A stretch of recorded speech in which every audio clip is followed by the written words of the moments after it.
Hello everyone and welcome to my Bachelor Nation 24 channel. I hope everyone is having a wonderful day. Before we begin, please hit the subscribe button and give this video a thumbs up.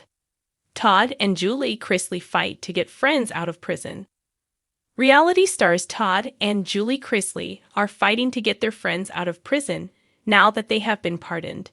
The duo was released at the end of May 2025 after serving more than 2 years behind bars. Now they want to help others. But what are they doing? Keep reading for more details. Todd and Julie Chrisley fight to get friends out of prison. When Todd and Julie Chrisley were sent to jail for a combined total of 19 years, their daughter was ready to fight. Savannah Chrisley took to every platform and did whatever she could and had to in order to be heard. Fortunately, she had campaigned on behalf of President Donald Trump and tried to work closely with his camp. It was a success, and he ultimately pardoned Todd and Julie, having them released within 24 hours. It has been a whirlwind, but Todd spoke at a press conference a few days after his release. At the press conference, Todd spoke about the men he met and how supportive they were of him.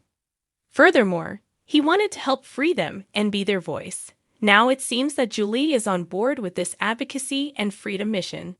She shared a story about a fellow inmate who was 77 and was the sweetest lady. Yet, if something did not happen to help her, she would die in prison. Julie added that she also met young women and mothers who had harsh sentences for small crimes. They were first-time offenders, and it made Julie Chrisley see that, even though she was released, she is not backing down. Todd Chrisley echoed how his wife felt and stated that he is on the visitors list for the men he left behind. He added that these young men deserve a second chance at life, especially since some of the things they are incarcerated for are now legal. They are committed to helping others achieve what they have, plus they have the platform to do so.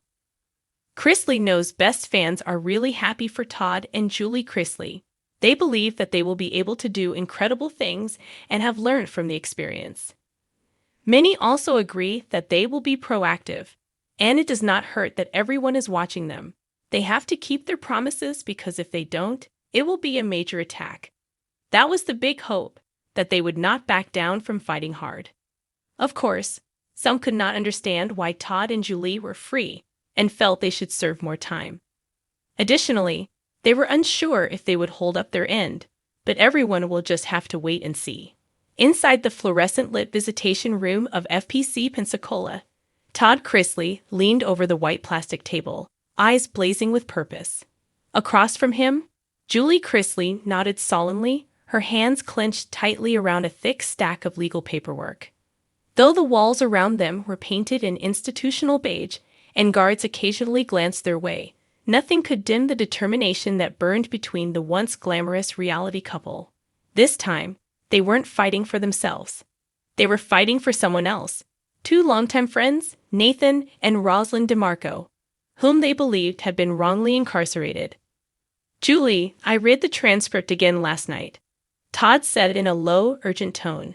"They suppressed key evidence. You and I both know that prosecutor was gunning for another win, not justice." Julie nodded, her voice calm but forceful. "And their public defender never even challenged the timeline. It's a setup, Todd. They've already served 5 years. If we don't step in now, who will?" The DeMarcos weren't just acquaintances.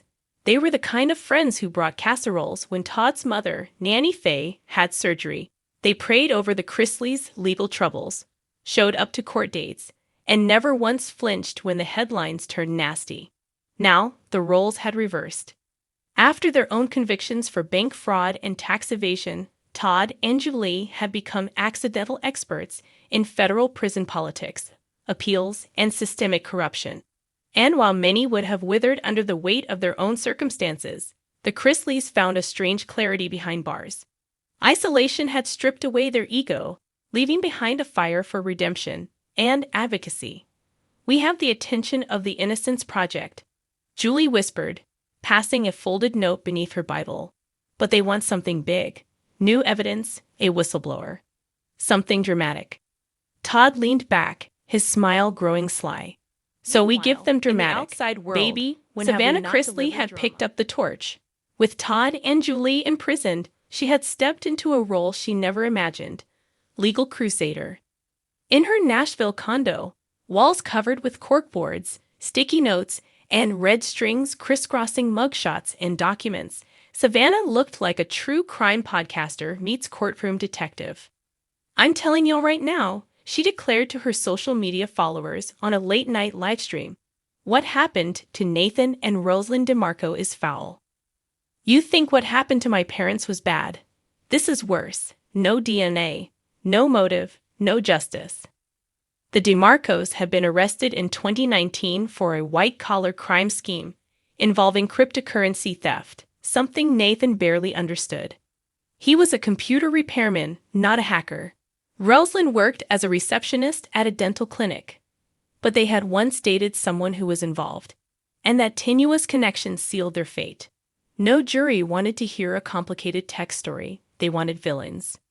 Back at Pensacola, Todd wrote daily letters, petitions, legal briefs, anything to chip away at the system that held their friends. Julie, always the quiet powerhouse, had befriended a retired paralegal in the prison library who helped her comb through appeals court rulings.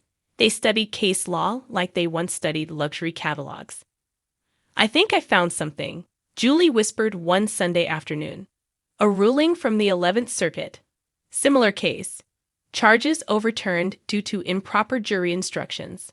Todd grinned, a rare flash of old swagger returning. "That's our thread, baby, and we're about to pull it."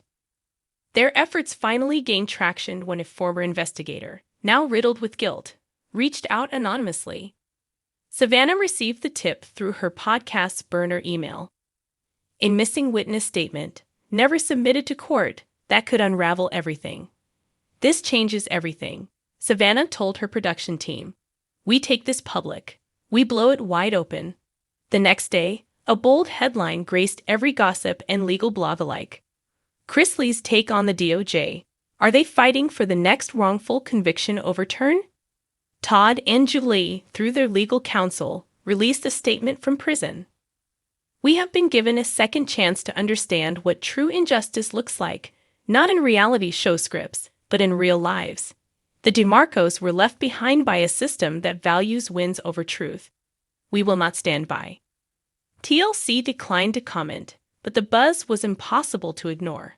Fans, critics, and activists alike tuned in as the Chrisleys transformed from convicted fraudsters to passionate prison reformers. The irony was sharp, but the sincerity was real. Inside their cells, Todd and Julie had changed. Yes, they missed their luxuries, their show, their family dinners. But they had also tapped into something deeper. A cause. A mission. A sense that maybe, just maybe, their downfall could serve a purpose beyond themselves. One rainy Thursday, after months of work and media pressure, a federal judge agreed to review the DeMarcos case. Not a retrial, yet, but a preliminary hearing on the motion to vacate. Savannah flew to D.C. to attend, holding Rosalind's trembling hand outside the courthouse. "We got this," she whispered. "You're not invisible anymore." Back at Pensacola, a guard slipped a note under Todd's cell door. "Motion accepted. DeMarco case to be reopened." Todd stared at it for a long moment, then slowly smiled. When he saw Julie in the yard later, he said only 4 words: "We're not done yet."